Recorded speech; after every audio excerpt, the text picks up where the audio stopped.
श्री शिवाय नमस्तुभयम। हर हर महादेव। दोस्तों, आप सभी लोग जानते हैं कि 17 जून 2024 के दिन यहां पर सोमवार निर्जला एकादशी पड़ रही है। इसीलिए दोस्तों, इस दिन का महत्व बहुत ही ज्यादा बड़ा होता है और इस दिन आप लोगों को 11 काला तिल के दाने वाला उपाय जरूर करना चाहिए, जो कि पंडित जी ने अपनी अभी की ही कथा में यहां पर बताया हुआ है।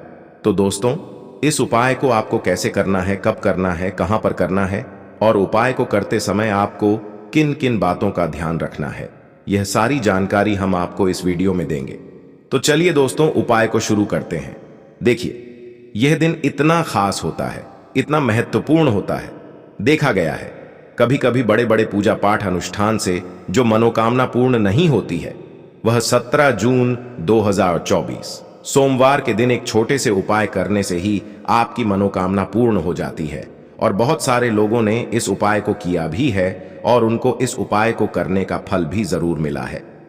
अगर आप लोग भी इस उपाय को 17 जून 2024 सोमवार निर्जला एकादशी के दिन करना चाहते हैं, तो आप इस उपाय को पहले अच्छे से समझ लेना, सुन लेना, उसके बाद करना। आपको इस उपाय का फल जरूर मिलेगा और इस उपाय को करने से आपके घर में चाहे किसी भी प्रकार की दुख और समस्या क्यों ना चल रही हो, आपको उसका कारण भी नहीं पता है कि भाई यह समस्या किस कारण से चल रही है। उसका कुछ भी कारण हो सकता है, जैसे पितृदोष हो सकता है या किसी भी तरह का मंगल दोष भी हो सकता है, और भी बहुत तरह के दोष होते हैं, कुछ भी हो सकता है। पर आपको इस उपाय को करने के लिए अपने दोष को पता लगाने की भी जरूरत नहीं है। 17 जून 2024 सोमवार निर्जला एकादशी के दिन इस 11 काला तिल के दाने वाला उपाय को आप लोगों को कर लेना है। दोस्तों, अब हम समझते हैं इस वाले उपाय को हमें करना किस समय है। तो सबसे पहली बात दोस्तों, हम समझते हैं कि यह 11 काला तिल के दाने वाला उपाय करना किसको है। तो देखिए, यहां पर सीधी सी बात है, सीधी सी, कि यह 11 काला तिल के दाने वाला जो उपाय है, यह किस लिए किया जा रहा है। यह मनोकामना को पूर्ण करने के लिए किया जा रहा है, या आपके जीवन में जो दुख और परेशानियां हैं उनको दूर करने के लिए किया जा रहा है, या आपका कोई बड़ा काम है जो कि नहीं हो पा रहा है, आप उसके लिए इस उपाय को कर सकते हो। तो सीधी सी बात यह है कि आप अपनी किसी भी प्रकार की मनोकामना के लिए इस वाले उपाय को कर सकते हो। तो यह उपाय वह व्यक्ति कर सकता है जिस व्यक्ति को अपनी किसी भी प्रकार की मनोकामना भगवान शिव जी से पूर्ण करवानी हो।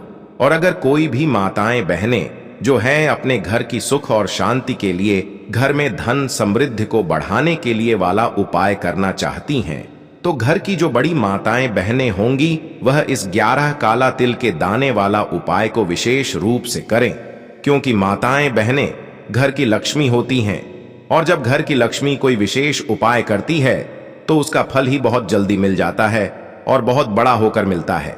अन्यथा इस उपाय को कोई भी व्यक्ति कर सकता है, चाहे वह बड़ा हो, चाहे वह छोटा हो, चाहे वह बच्चा हो। जिस व्यक्ति को यह 11 काला तिल के दाने वाला उपाय समझ आ गया, वह व्यक्ति इस 11 काला तिल के दाने वाला उपाय को सोमवार के दिन जरूर करें, क्योंकि उसको इस उपाय को फल बहुत ही जल्दी मिल जाएगा। क्योंकि सोमवार के दिन भगवान शिव जी बहुत आसानी से प्रसन्न हो जाते हैं।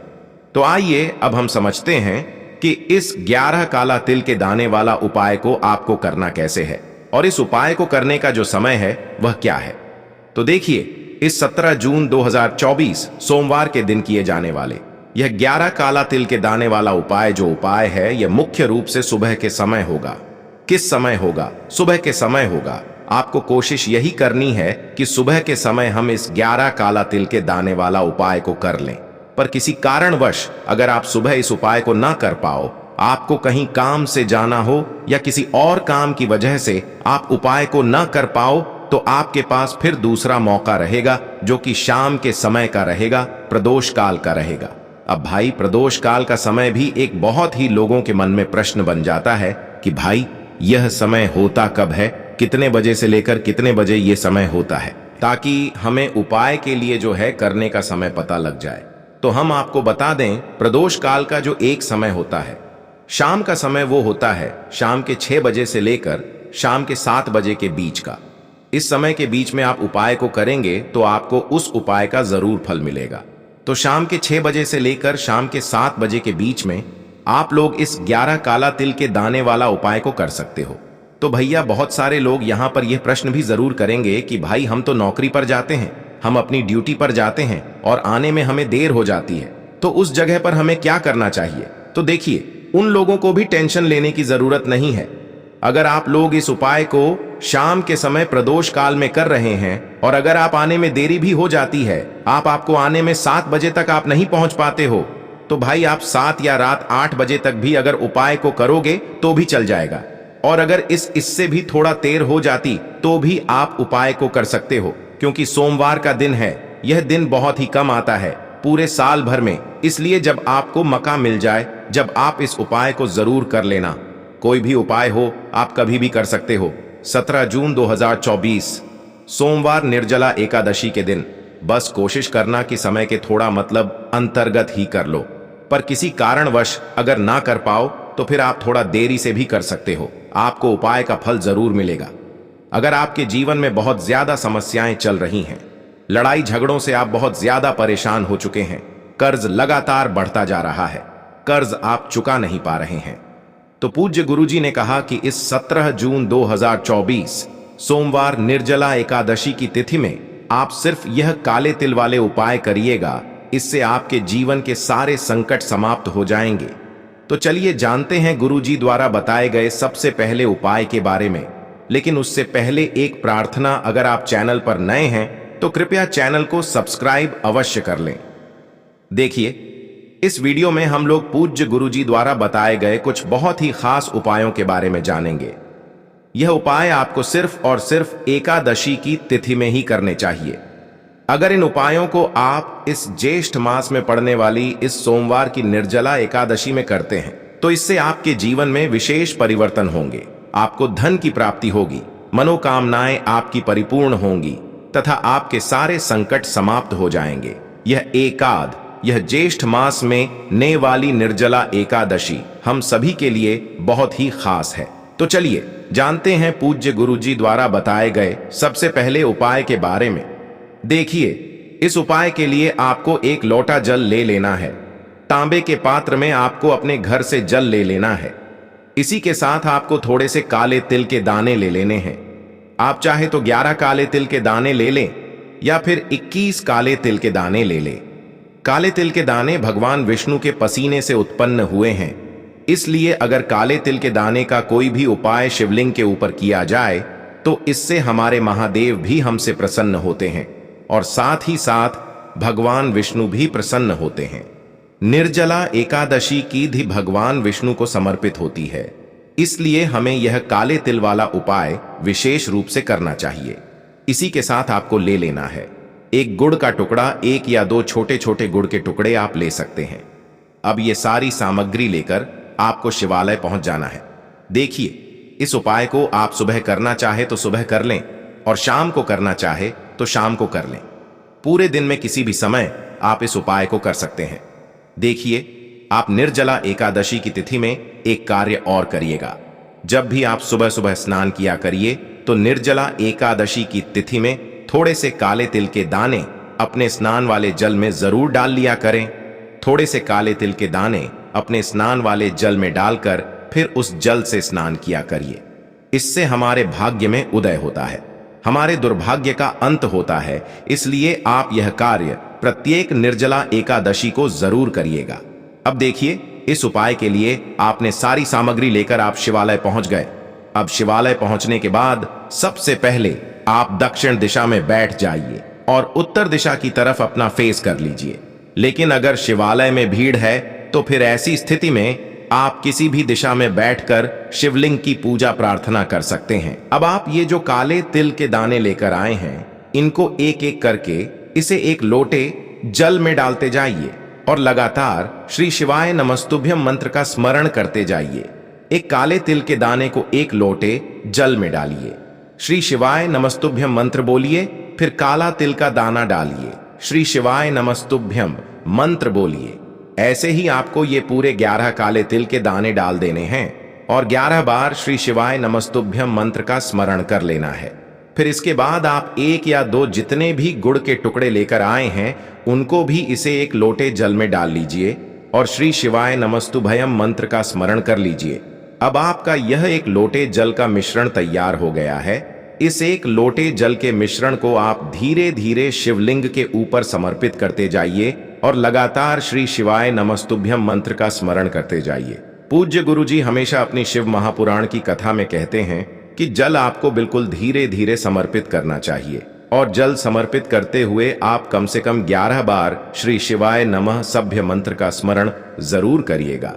इसके बाद आपके जीवन में जो कर्ज की समस्या चल रही है, आपके जीवन में जो भी समस्याएं चल रही हैं, उनको दूर करने की आप महादेव से प्रार्थना कर लीजिए। देखिए, जो गुण होता है वो हमारे जीवन में तेज की वृद्धि करता है, ओज तेज की प्राप्ति करवाता है। इसलिए ये गुण आपके जीवन को तेज में ही बनाएगा और यह काले तिल आपके जीवन में धन धान्य की प्राप्ति करवाएंगे, जिससे आपका सारा कर्ज समाप्त होगा। और पूज्य गुरु जी कहते हैं कि अगर हम लोग निर्जला एकादशी में इस उपाय को करते हैं तो हमें विशेष रूप से भगवान विष्णु की तथा महादेव की एक साथ कृपा प्राप्त होती है। इसलिए आप इस निर्जला एकादशी की तिथि में इस उपाय को जरूर करिएगा। अब जानते हैं गुरु जी द्वारा बताए गए दूसरे खास उपाय के बारे में। इस उपाय के लिए आपको सिर्फ और सिर्फ एक रोटी ले लेनी है। रोटी आप अपने घर पर जो भी बनाते हैं उसमें से आपको एक रोटी ले लेनी है। इसी के साथ आपको 1 या 2 गुड़ के टुकड़े ले लेने हैं और फिर से थोड़े से काले तिल ले लेने हैं। काले तिल आप चाहे तो 1 मुट्ठी भरकर ले सकते हैं या फिर आधी मुट्ठी भरकर ले सकते हैं। जितने भी काले तिल आप ले सके उतने ले लें और इस गुड़ के टुकड़े को और इन काले तिल के दानों को आप इस रोटी के ऊपर रख लीजिए। देखिए, रोटी के ऊपर इनको रखकर आप इस रोटी को चाहे मोड़ लें या फिर किसी भी प्रकार से इस रोटी को आप गाय माता को खिला दीजिए। अगर लाल रंग की गाय माता मिल जाती है तो यह हमारे लिए बहुत ही विशेष हो जाता है, नहीं तो आप किसी भी रंग की गाय माता को खिला सकते हैं। देखिए, हम सभी जानते हैं कि हमारी जो गौ माता होती है उनमें 33 कोटि देवी देवताओं का वास होता है। इसलिए अपने जीवन में किसी भी प्रकार की देवी देवताओं की कृपा प्राप्त करने के लिए अगर हम गाय माता को निर्जला एकादशी की तिथि में इस विशेष रोटी को खिला देते हैं तो गुरुजी ने कहा कि इससे हमें विशेष रूप से गाय माता की कृपा के साथ समस्त देवी देवताओं की कृपा प्राप्त होती है और हमारे जीवन में जो भी दुर्भाग्य चल रहा है, जो भी संकट चल रहे हैं, जो भी समस्याएं चल रही हैं, उनमें हमें धीरे धीरे आराम मिलना शुरू हो जाता है। देखिए, ये उपाय उन लोगों को करना है जिनके जीवन में संकट समस्याएं बहुत ज्यादा हैं। गाय माता को अगर आप यह रोटी निर्जला एकादशी को खिलाना शुरू कर देते हैं तो गुरु जी ने कहा सिर्फ 2 या 3 एकादशी अगर आप इस उपाय को कर लेते हैं तो आपके जीवन में चमत्कारी परिणाम होना शुरू हो जाते हैं। आपके सारे कार्य बनना प्रारंभ हो जाते हैं। अब जानते हैं गुरु जी द्वारा बताए गए तीसरे खास उपाय के बारे में। इस उपाय के लिए आपको थोड़ी सी हल्दी ले लेनी है। आप चाहे तो 1 चुटकी हल्दी ले लें या 2 चुटकी हल्दी ले लें। शुद्ध पिसी हुई आपको हल्दी ले लेनी है और इसी के साथ आपको 11 या 21 काले तिल के दाने ले लेने हैं। अब देखिए, ये 2 सामग्री लेने के बाद आपको 1 लोटा जल ले लेना है। इस 1 लोटे जल में आपको ये दोनों सामग्री डाल लेनी है। आप जितने भी काले तिल के दाने लेकर आए हैं उनको डाल लीजिए और जितनी भी आप हल्दी लेकर आए हैं, 1 चुटकी या 2 चुटकी जितनी भी लेकर आए, उसको भी इस 1 लोटे जल में डाल लीजिए। अब ये 1 लोटे जल का मिश्रण लेकर आपको पहुंच जाना है किसी भी पीपल के वृक्ष के नीचे। देखिए, पीपल के वृक्ष को आप स्पर्श मत करिएगा, टच मत करिएगा, बल्कि इस 1 लोटे जल को आप धीरे धीरे पीपल के वृक्ष की जड़ में समर्पित करते जाइएगा तथा लगातार ओम नमो भगवते वासुदेवाय इस मंत्र का स्मरण करते जाइएगा। भगवान विष्णु का बहुत ही प्रिय मंत्र है ओम नमो भगवते वासुदेवाय। इस मंत्र का स्मरण करते जाइए और धीरे धीरे इस 1 लोटे जल को वहीं पर समर्पित करते जाइए। फिर पीपल के वृक्ष के नीचे ही बैठकर आपके जीवन में जो भी समस्याएं चल रही हैं, चाहे धन की समस्या चल रही हो, चाहे व्यापार की समस्या चल रही हो, चाहे किसी भी प्रकार की समस्या चल रही हो, उसको दूर करने की आपको भगवान विष्णु से प्रार्थना कर लेनी है और फिर वापस अपने घर आ जाना है। गुरु जी कहते हैं कि निर्जला एकादशी की तिथि में विशेष रूप से हल्दी और काले तिल के दानों से किया गया यह उपाय आपके दुर्भाग्य को समाप्त करके सौभाग्य में वृद्धि करता है और आपकी धन से जुड़ी हुई सारी समस्याओं को समाप्त कर देता है। अब जानते हैं गुरुजी द्वारा बताए गए सबसे आखिरी उपाय के बारे में। देखिए, इस उपाय के लिए आपको एक लौंग ले लेनी है। एक फूल वाली लौंग ले लीजिए और साथ ही साथ आपको एक लोटा जल ले लेना है और सबसे आखिर में आपको थोड़ा सा लाल चंदन ले लेना है। महादेव को लाल चंदन अत्यधिक प्रिय लगता है, इसलिए आपको सिर्फ ये 3 सामग्री लेकर शिवालय पहुंच जाना है। ये उपाय आप सुबह करना चाहे तो सुबह कर लें और शाम को करना चाहे तो शाम को कर लें।